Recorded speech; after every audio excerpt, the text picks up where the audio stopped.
All right, today we're talking about how to eat with your clock and work with your flow. We're going to break down how you can sync up your meals with your body's natural rhythm to get that consistent all-day energy. So, have you ever hit that 3 p.m. wall and just wondered why? You know exactly what I'm talking about, right? You had a decent lunch, but then, bam, your focus is just gone. Your eyelids feel like they weigh a ton, and all you want is coffee, or maybe just a quick nap under your desk. It's that dreaded afternoon slump, and it feels like it's just part of the deal. But what if I told you it doesn't have to be? Well, it turns out the answer isn't just what you're eating, it's when you're eating. Yeah, that's right. For years, we've all been obsessing over calories and carbs, but one of the most powerful tools for managing our energy has been hiding in plain sight the whole time: meal timing.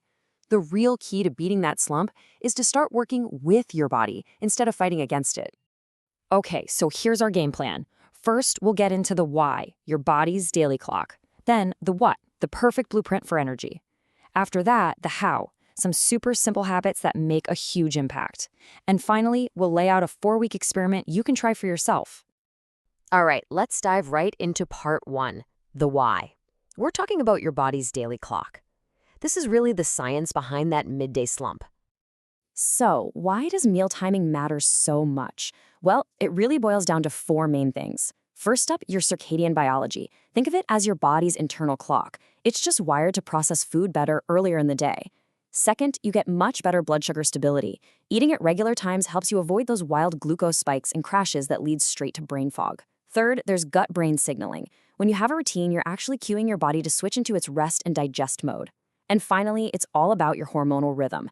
Timing influences hormones like cortisol for stress and ghrelin for hunger.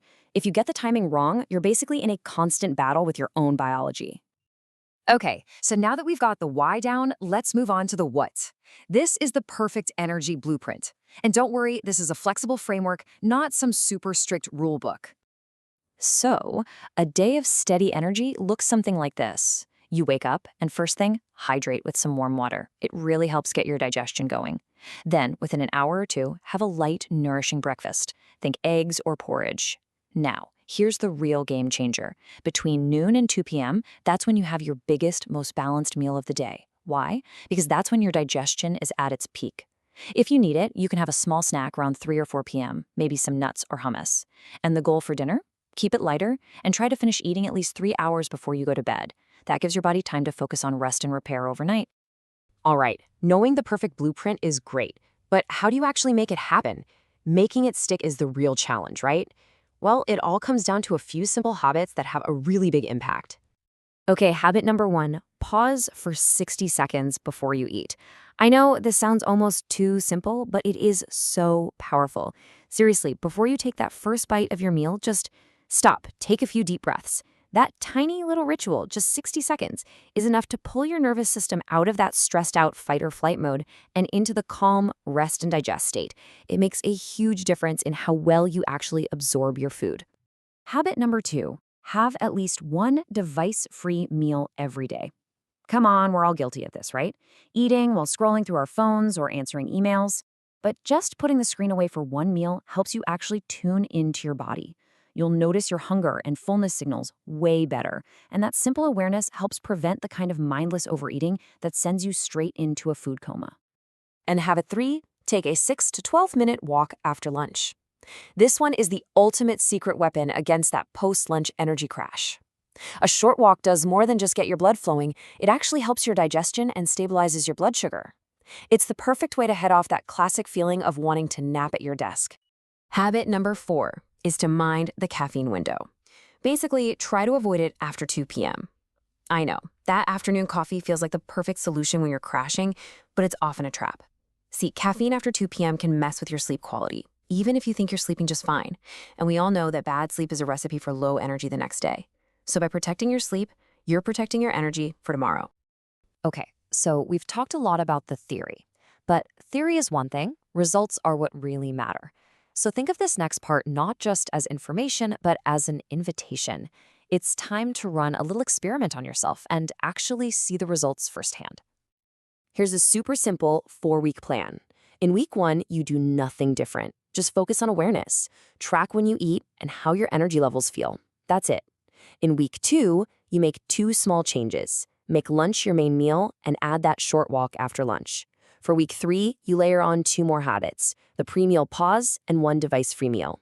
Then in week 4, you just reflect. See what worked, keep the good habits, and compare your energy now to how you felt in week 1. And the best part, you probably won't have to wait long to feel a difference. Most people who try this notice that their afternoons feel clearer and they have fewer cravings within just the first week or 2. Now, I do have to add a quick but really important note here. This is all a framework for optimizing your energy, but it is absolutely not a substitute for medical advice. If you're dealing with fatigue that just won't go away or any other persistent health issues, please consult a clinician. Okay, as we start to wrap this up, let's zoom out and look at the big picture. The main takeaway here is that this is all about creating infrastructure, not restriction. It's your new approach to workday energy. And this quote really captures the whole idea perfectly. Workday meal timing is less about strict rules and more about creating predictable rhythms that the body can rely on. Think about that. You're not putting yourself on a diet. You're building a reliable system for your energy by giving your body the predictable rhythm it actually thrives on. It's about supporting your body, not trying to control it. So if you remember nothing else from this, remember these 4 highest return actions. First, make lunch your main meal. Second, keep your dinners lighter and have them earlier. Third, always pause for a minute before you eat. And fourth, move a little bit after your meals. Honestly, these are the small shifts that will give you the biggest bang for your buck. So that brings us to the final question. After everything we've covered, what's the one small change you'll try tomorrow to reclaim your afternoon? Just one thing. Maybe it's that post-lunch walk or the pre-meal pause. Whatever it is, just pick one and give it a shot. It's time to get your afternoon back.